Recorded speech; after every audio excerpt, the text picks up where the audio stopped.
This is Gareth Southgate, and this is the Three Lions podcast.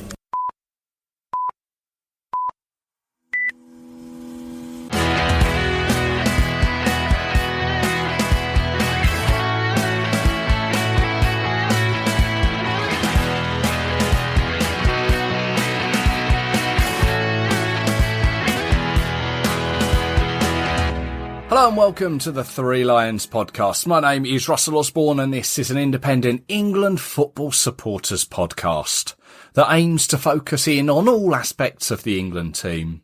Generally, it's all good news. We are quite fortunate on that front. But on occasions, we get our wrists slapped. And we'll come to that in a moment. But just first, I just want to say thank you for all the kind words and feedback on recent episodes. Always great to hear from you. All previous episodes are available to download, stream, listen to. You can even watch them on the likes of YouTube. Basically, however you consume them at your chosen podcast provider. Just search Three Lions Podcast, or it is on threelionspodcast.com. And of course, all the social media channels, Twitter, Facebook, Instagram, again, just search Three Lions Podcast. Now, on to this episode. It's no secret that England have had issues with supporters over the years. The 70s, the 80s, the early 90s saw a certain type of supporter, in inverted commas, causing havoc across European shores. There's books, there's documentaries, there's even podcasts that document that, if that is your thing. Thankfully, from an England perspective, things have gotten a lot better. And this is thanks to the likes of the England Supporters Travel Club, Members Club, and also various fan groups that follow our national team. However, as we know, sadly, any trouble, it's still not totally eradicated. But back in the 70s and 80s, it was a little before my time with regards to physically following England. I remember some of the early 80s and sort of mid-80s trouble being documented on the news. But even then, I don't think that the English FA were ever really punished by the footballing authorities. Even after there was massive troubles in the likes of Luxembourg, I think, in the 70s and 80s. Then there was Euro 88, where there was a considerable amount of trouble.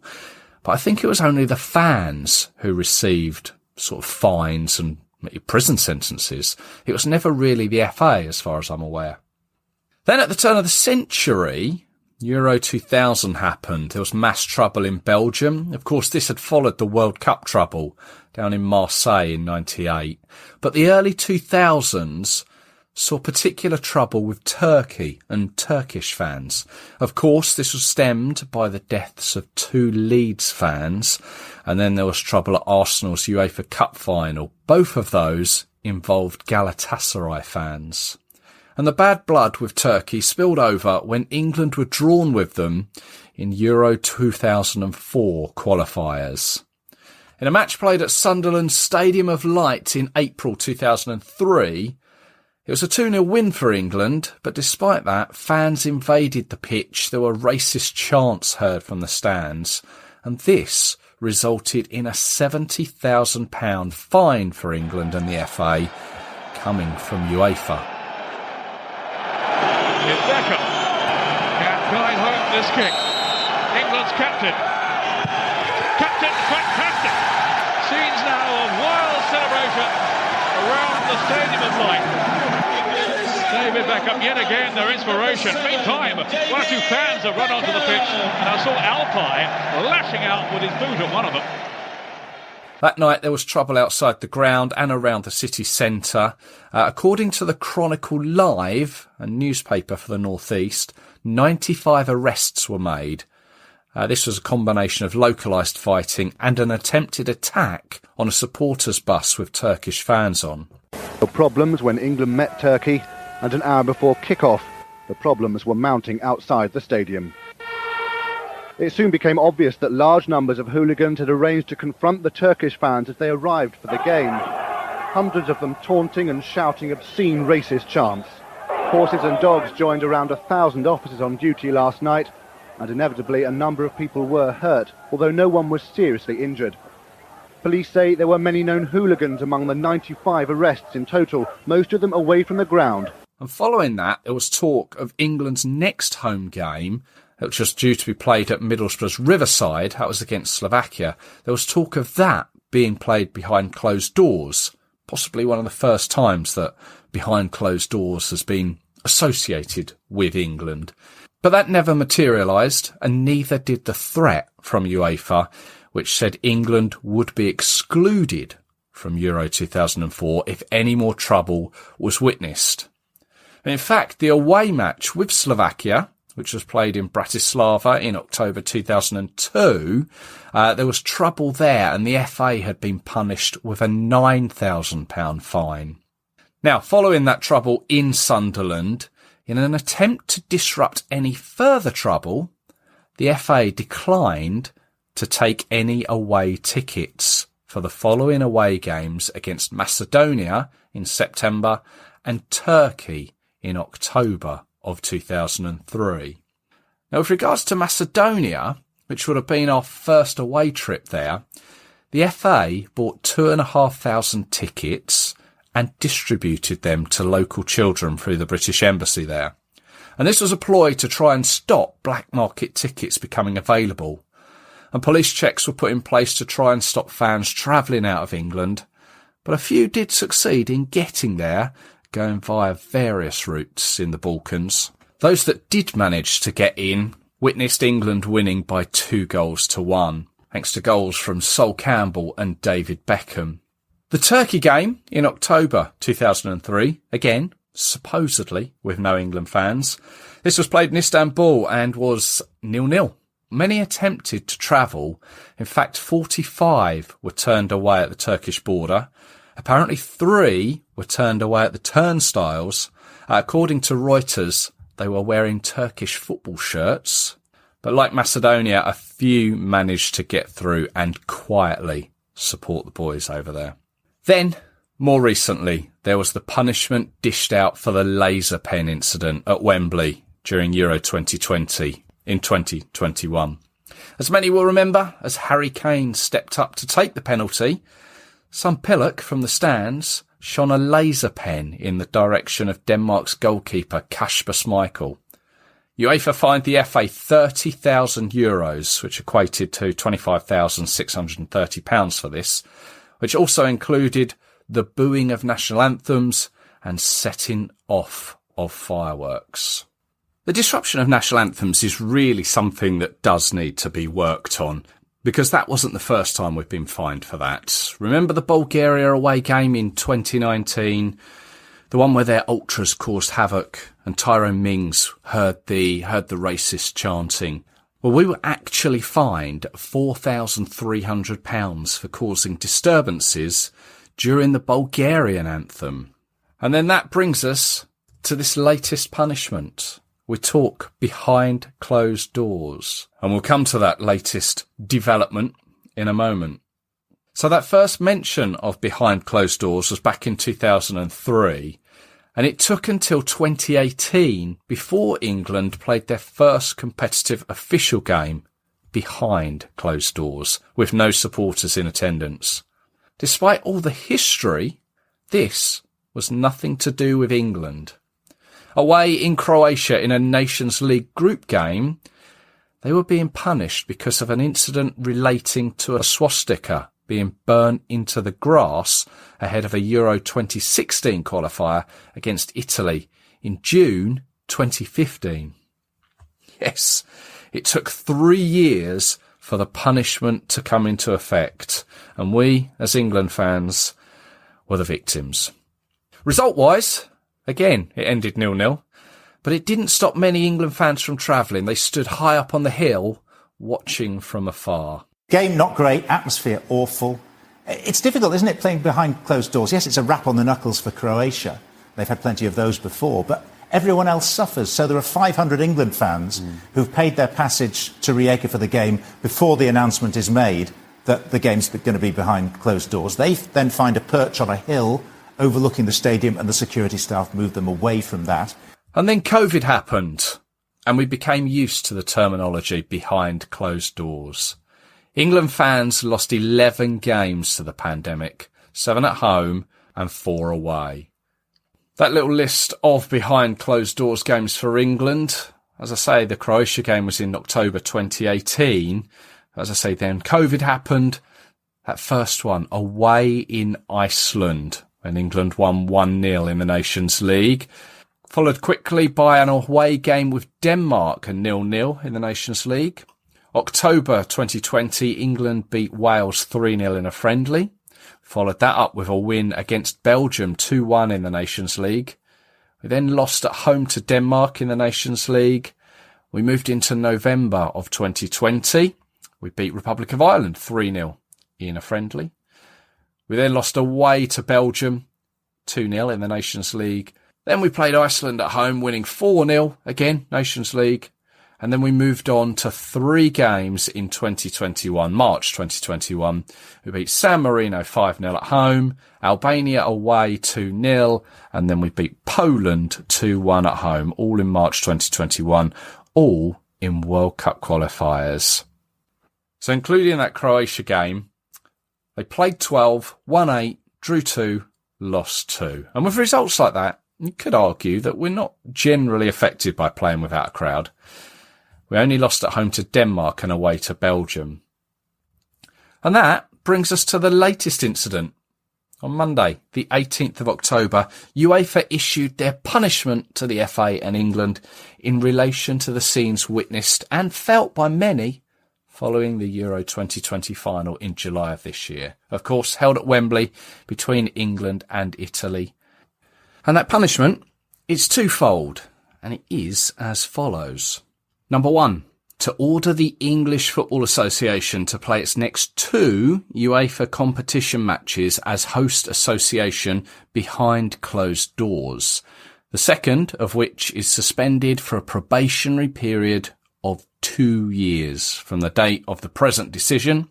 And this is for the lack of order and discipline inside and around the stadium. And then point 2, to fine the English Football Association €100,000 for the lack of order and discipline inside and around the stadium, for the invasion of the field of play, for throwing of objects, and for the disturbances during the national anthems.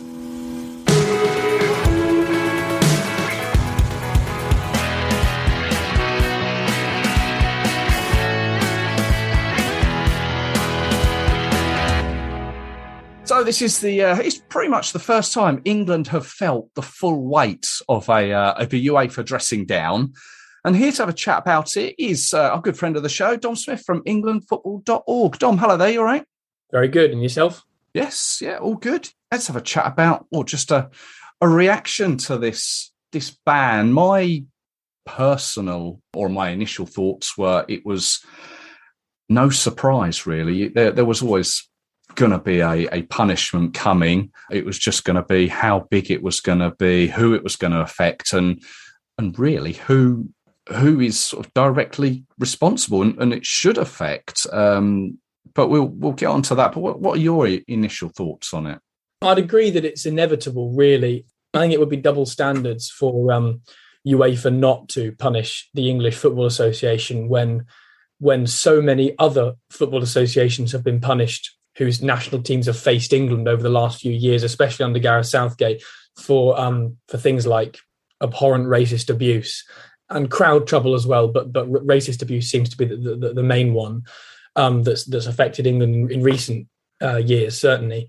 Now, this was perhaps not that, or not in the majority that, but it was unacceptable. And it was at the final, it was at the showpiece. I mean, there isn't a bigger game on UEFA's 2-4 year calendar than the European Championships final. There also isn't a better stadium, really. I wouldn't say Tottenham Hotspur Stadium is quite nice looking, but it's not as big and as famous as Wembley by any means. There isn't a bigger and more important stadium in Europe than Wembley. So the idea that would happen, what did the gross understaffing of security, the drunkenness on the day, which started so early on and caused so many issues, so much abuse, so much fighting, and of course breaking into the ground, large groups of people breaking into the ground, which when you look back, you realise how many times in your lifetime are England going to get to a final? Once, twice, maybe. You can understand why it happened, but you can't understand individually why those people did it, and did it in such a neglectful and disrespectful and offensive way. It caused such trouble, and it's right that we've been punished. The question now is it right that the FA have been punished because they themselves didn't do it, but they were in charge of putting provisions in place, for the England side. And also, you can't realistically expect UEFA or anyone else to individually find who is culpable of the general public. That's just not realistic. So it comes to the English FA, and quite right. If other football associations have been receiving these fines and bans in terms of their home crowd going to home games, why should England not? It's only fair. Yeah, no, you're right. And looking back on that final, it's something I've said before, and many others will. It just sort of soured the whole day, along with the result as well. But yeah, the idea that we as fans have been punished, because that is the ultimate sort of punishment, that the supporters will not get access to one particular game next June. It's looking likely to be in the Nations League. And I think we ought to just emphasise that. I think immediately there was a sort of a knee-jerk reaction that a lot of supporters were going to say, and it's going to be the Albania game. But I do have to make the division between a FIFA game, which is the World Cup qualifiers, which is the Albania, and the forthcoming San Marino game. They are under a FIFA jurisdiction, whereas this is a UEFA ban. And I think for a competitive game so our next competitive game will be the Nations League game. So it'll be the first one in June of next year, of which we don't know the opponents as yet. But we are, as fans, the ones that will ultimately be punished. Whereas you look at it and you think, perhaps Wembley, there was talk about them holding back on sort of resources for stewards and not perhaps enforcing that as much as they should, or they'd made cuts. There's the police as well. I remember on the day that the police presence just wasn't there as much as it really should have been. And yeah, just if Wembley as a stadium, I believe, was under, as far as I'm aware, was under a UEFA sort of ownership for this, which is why we had friendlies up at Middlesbrough, because the stadium was under use by UEFA. Then surely UEFA have to take a look at themselves, do they?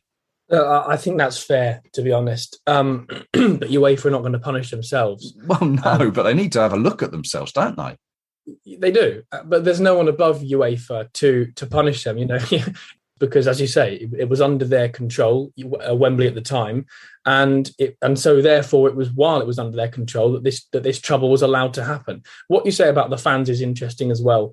You're right in the sense that it's punishing the wrong people, because many of the fans, the vast majority of them, didn't cause this trouble, won't have caused this trouble, and were never going to.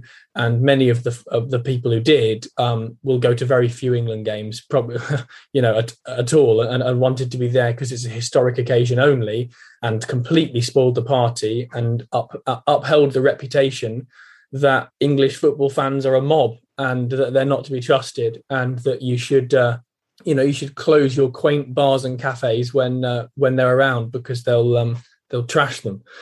That didn't do England's reputation any good at all. But all I'd say about that is, if you maybe decrease the capacity or something, who's to say that one of the main perpetrators culpable for it doesn't find themselves in again and then isn't punished?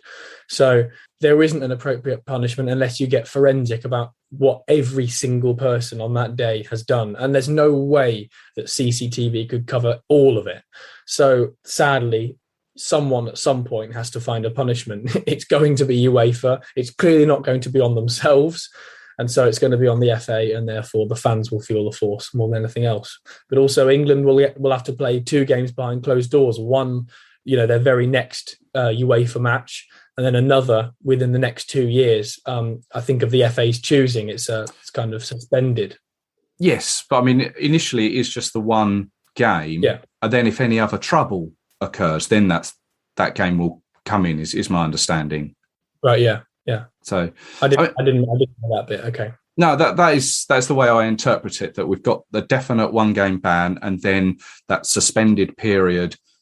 If for argument's sake, more trouble was to occur, then UEFA would say, right, now our next punishment for that trouble is this suspended second game is going to kick in as and when within that 2-year period. But I mean, you mentioned the sort of CCTV. The police, or I guess it was the Metropolitan Police, put out a lot of, was it e-fits or pictures of people.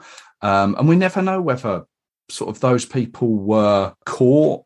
There was also the guys that filmed themselves on social media breaking into Wembley and sort of posted it up. And were they ever caught? I know there was the steward, the Wembley steward, who sold his, I think it was his wristband or something, and I think he was fined about $4,500 and obviously lost his job, quite rightly so.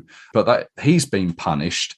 But yeah, it's as England supporters, especially travel club members, and I'm one of those, and I think there's about 17,000 others. As a travel club member, you have to submit your passport details and various other, if you've got any misdemeanors in your past relating to football, that has to sort of go through a vetting process, as the supporters club have told us before. And as you say, we're not the ones going to cause the trouble. And again, it's so frustrating that UEFA have come down on supporters like that. Yeah, I can see that it's irritating for the fans. And to be honest, it does come back to that thing of there isn't a perfect punishment that will get right to the problem unless we get, forensic about it, as you've said. I mean, filming yourself breaking into Wembley, what a way to hand yourself in, of course. But no one knows whether that's been furthered by the police. Yeah. No one knows that. And we won't know because, frankly, it's no longer newsworthy.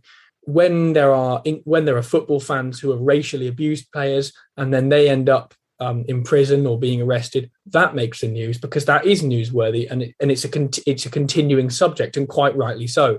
The Euros final, it's only newsworthy now because of the ban, but the odd fan here and there being arrested, I don't think we'll hear about that, and so I don't think we'll know whether the police are doing their job or not, or whether they even see it as a worthwhile job to do. Yeah, no, you're right. I mean, I guess with so many cuts in the police, yes, it is what you say there is right. The FA released a statement, obviously. Mention it. They were disappointed with the verdict. We acknowledge the outcome of this UEFA decision. So it appears they're not going to appeal it. We condemn the terrible behaviour of the individuals who caused the disgraceful scenes in and around Wembley at the UEFA final. And we deeply regret that some of them were able to enter the stadium. We are determined that this can never be repeated. So we have commissioned an independent review led by Baroness Casey, which I remember hearing about before, to report on the circumstances involved. So that's still to come out, and we'll find out about that.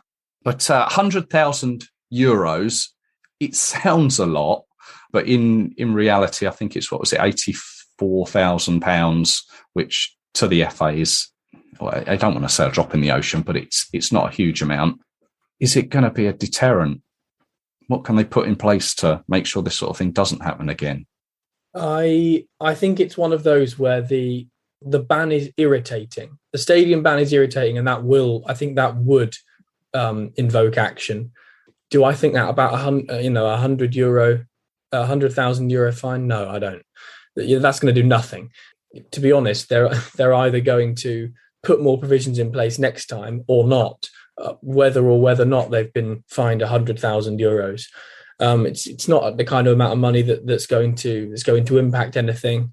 And it's just, UEFA, earning their keep, to be honest. So I don't really understand what that's going to do. I think the ban is more so because, the FA is an organisation, but it's also, trying to earn its money, for profit, and needs England fans to be at stadiums. And and can't profit from them being in the first UEFA Nations League home game now because of what's happened in the final. We were talking about earlier who really is to blame for this and who should be punished, and that's a side topic. But certainly I think the stadium ban will do more than the fine by a long way. It's just, I guess, more a blot on their copybook, isn't it? The financial impact that they'll take for not having fans in the stadium, I don't quite know how much that actually equates to, but I mean, surely they'll sort of recoup a lot of that through selling the rights to TV companies for rights to have the game on the telly, surely. Yeah, well, we know that that football is a TV sport more than it's a spectator sport now, and you're probably right. The TV will be that would be the thing that would kill them, wouldn't it? If they couldn't sell the TV rights, not if they couldn't fill Wembley for a game that wouldn't be full anyway. But it will still deter them because it doesn't look good. When it comes to the end of the night and you're going around the highlights of all of the games in Europe, for people to look at Wembley Stadium empty, or maybe they'll decide it's not Wembley Stadium. I'm sure it will be. It's just not a good look. People will say why, and the idea that England, who as a country has tried to be tried to take the moral high ground quite a lot in recent months, actually, in terms of the abuse home and away against Hungary, for example. I think it makes England feel better as a nation to not the England team. I'm not on about the England team. The nation. I think it makes them feel better to talk about how this wouldn't happen in their own country, but it has, and we're going to have to deal with it. Yeah. Well, just something that always sort of doesn't marry up to me are UEFA's fines. They always seem a little bit disjointed, and I don't know, punishments don't seem to sort of fit the crime, and how they'll deal with it going forward, I don't know. But you mentioned the Hungary game recently. Although that was under the FIFA banner, they were fined £160,000 for the racist chanting, and we know that they've already got stadium bans already in place. But going on UEFA's fines, I've got a little list here of some of them. You may remember 2019, we had the away game in Bulgaria. Again, unfortunately, racist chanting. Bulgaria, they were fined £73,000 for that, which obviously included the chanting. There was throwing of objects and national anthem disturbances. They got a stadium ban thrown in too. Previous to that, same year, I think it was, away in Montenegro, more racist chanting. You may remember the one where Raheem Sterling cupped his ears to the fans. He was subject to that, unfortunately. Montenegro, as an FA, were fined only £17,000. This is a good one. 2018 Champions League game, obviously UEFA. It was between Turkish side Besiktas and Bayern Munich. I say in 2018, a cat wandered onto the pitch. How much do you think the Turkish side were fined for that? Oh, I don't even want to guess. I don't even want to know. Go on. £30,000 for a cat wandering onto the pitch. And then one other one I found going back to 2012, and I think this was either in the Euro finals or a qualifying game for it. Nicholas Bentner of Denmark, I think he scored. Yeah, I remember that. Paddy Power, I think it was, logo on his pants. £80,000 fine for that one. Yeah. The fines are so disjointed that they don't make sense to me. No, it's like some idiot is sat up in an office somewhere typing in random numbers and clicking send. Yeah. And it's hard to disagree with your point. I think that's ridiculous. A cat more than racist abuse. I mean, come on. It's unbelievable. But yeah, hopefully things will, from an English point of view, we won't be subject to that second suspended game if everyone behaves themselves, which I thoroughly believe everyone will. But yeah, it's not a particularly good time for the English FA off the pitch. But fortunately, on the pitch, things are looking good. Obviously, you're still writing for EnglandFootball.org. General thoughts following the previous World Cup qualifier games, and just looking forward to the next ones. Yeah, I think it's probably a matter of time before England qualify. I think we've known that ever since day dot really. It's a pretty easy group.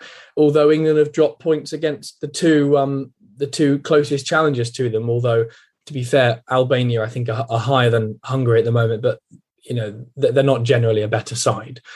And England will need to look at themselves as to why they will have looked at themselves as to why they didn't win in Poland when they were winning up to the 92nd minute. But also the game against Hungary, they were just off the pace. Every player was slightly off the boil. And actually, I managed to speak to Tyrone Mings after the game, who was obviously deputising for Harry Maguire, who's injured, or was injured at the time.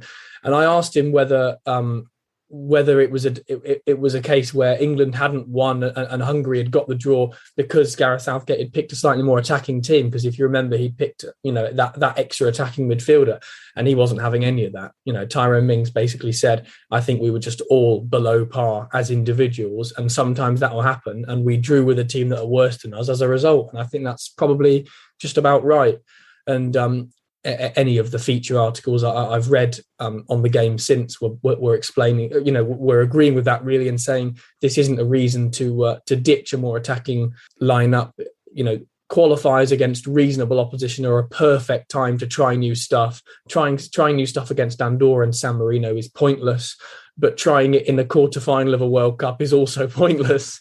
So I tend to agree with that. England are going to qualify. They should beat Albania, Christ, and they should beat San Marino as well. And they'll be off to the World Cup, and that's when the hard work starts. Make sure that the Nations League is used to benefit, a good World Cup campaign. The Nations League would be great if England could get to the finals of that again and win it, but that's not the priority, and Gareth Southgate in England will know that. Yeah, no, absolutely. And one other thing that I know you've been writing about and speaking with is the Lionesses. They've got a game coming up at Wembley against Northern Ireland this weekend. You've obviously keeping in touch with them.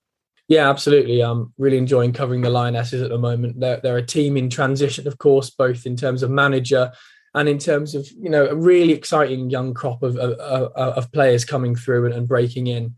And their group is phenomenally easy.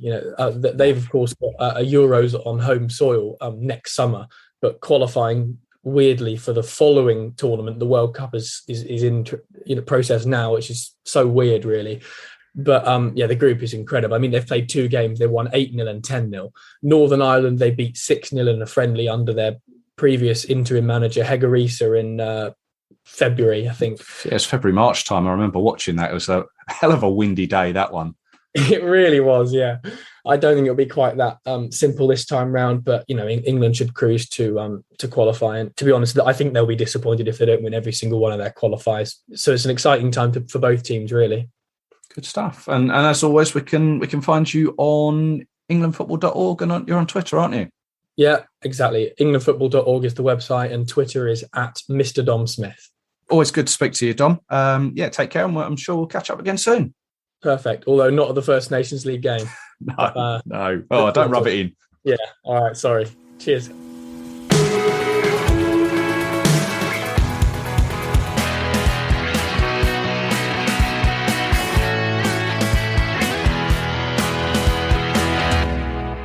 Thanks to Dom there. As we mentioned, you can catch up with all his musings at englandfootball.org. He's also Twitter at Mr. Dom Smith, and we will undoubtedly speak with him again soon. Thank you as always for tuning in. As I mentioned at the beginning, the show can be found on all the usual social media channels and podcast platforms. Just search 3 Lions Podcast. Now, I did mention earlier on in the show about those Macedonia and Turkey away games back in 2003. The ones where supposedly no England fans were in attendance. We know some slipped through the net. Were you one of them? Or do you know someone who did? Drop me a line. Would be great to hear those stories, how they managed it. Share those memories. Go on, it'd be a great one. Email me, 3lionspodcast@gmail.com. Or as I say, via the socials. That is it for this episode. I'll be back in due course with another one with some more England content, and I hope you can join me for it. So until then, cheers.